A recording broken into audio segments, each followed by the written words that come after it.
Bienvenue à Mel, ville romanesque des Deux-Sèvres. Son pont des soupirs. Son jacuzzi, sa belle plante. Mais à Mel, il y a aussi les mines d'argent. J'espère qu'ils auront la monnaie. Allez hop, on va creuser. Regarde, on a affaire à des alchimistes.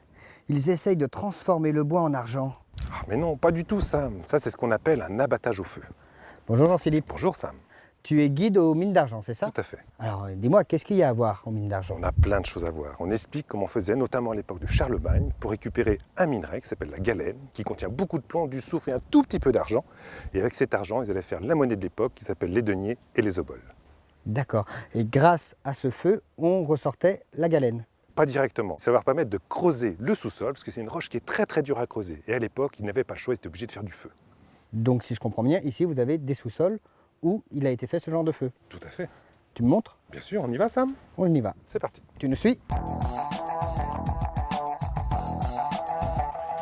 Tu vois, Sam, ici, un exemple d'abattage au feu en situation. On dresse un bûcher à la verticale et on va creuser les galeries grâce à ce feu. Bien se baisser. Dis-moi, on vient de faire déjà un sacré bout de parcours, il y en a encore beaucoup? Tout à fait, Sam. Là, on en a vu qu'une toute petite partie. Là, il y en a environ 350 mètres qui sont aménagés pour les visites. Mais on a retrouvé près de 30 km de galeries. C'est pas des mineurs que j'entends travailler là? Je sais pas, peut-être qu'on aille voir de plus près, Sam. Mais on y va? On y va. Attention aux mineurs fous. Je te dis que ça passe pas. Jean-Philippe, reviens. Bah, ils sont où les mineurs? Il n'y a pas de mineurs, Sam, c'est juste des enregistrements. Le but, c'était de retrouver un petit peu l'ambiance de travail qu'il pouvait y avoir à cette époque. Ouais, c'est pour ça que vous avez posé des cailloux aussi, pour vraiment qu'on voit qu'on est dans une mine. Les cailloux, ils y étaient, on n'y a pas touché. Parce que ce qui s'est passé, c'est qu'ici, on a enlevé des remblais pour pouvoir circuler. Parce qu'à l'époque, des tas de cailloux, il y en avait partout. Mais ils arrivaient à circuler quand même, les mineurs? Ils étaient obligés de circuler en marchant accroupis, en rampant. Ils n'avaient que quelques salles où ils pouvaient se tenir debout. Et alors donc, le minerai qui voulait ressortir, ça se trouvait comment et où? La galène, il se trouve qu'elle va se former principalement de chaque côté qu'il y a des fissures dans la roche, qu'on appelle des karstes. La géode, le trou dans la roche, creusé par l'eau. Ouais. Les petits cristaux, les petits cubes de couleur gris métallique, c'est la galène. Entouré, retenu par du quartz, ces petits cristaux, blanc, jaune, marron, qu'il y a tout autour. D'accord. Là, on en a pour de l'argent donc.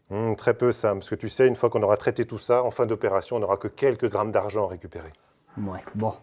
On continue la visite alors? Ah oui. Eh bien.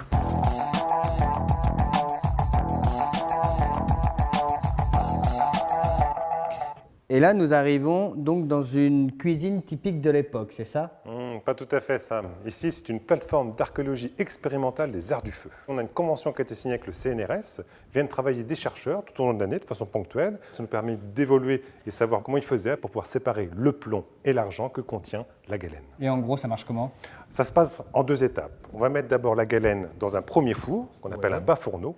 On va alterner les couches de charbon et de galène jusqu'à la gueule du four. On va monter en température. Quand le minerai va commencer à fondre, tout le soufre qui est dans la galène va s'échapper dans les fumées.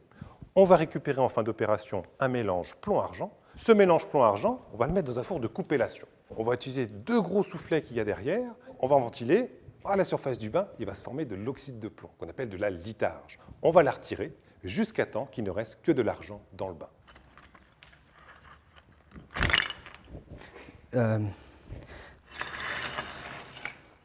Non, c'est bon. Et vous en faites de l'argent ici? De la monnaie? L'ancêtre de l'euro, je vais te montrer ça. Cool.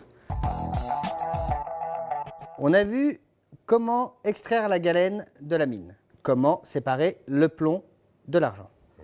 Et alors, comment on fait des pépettes?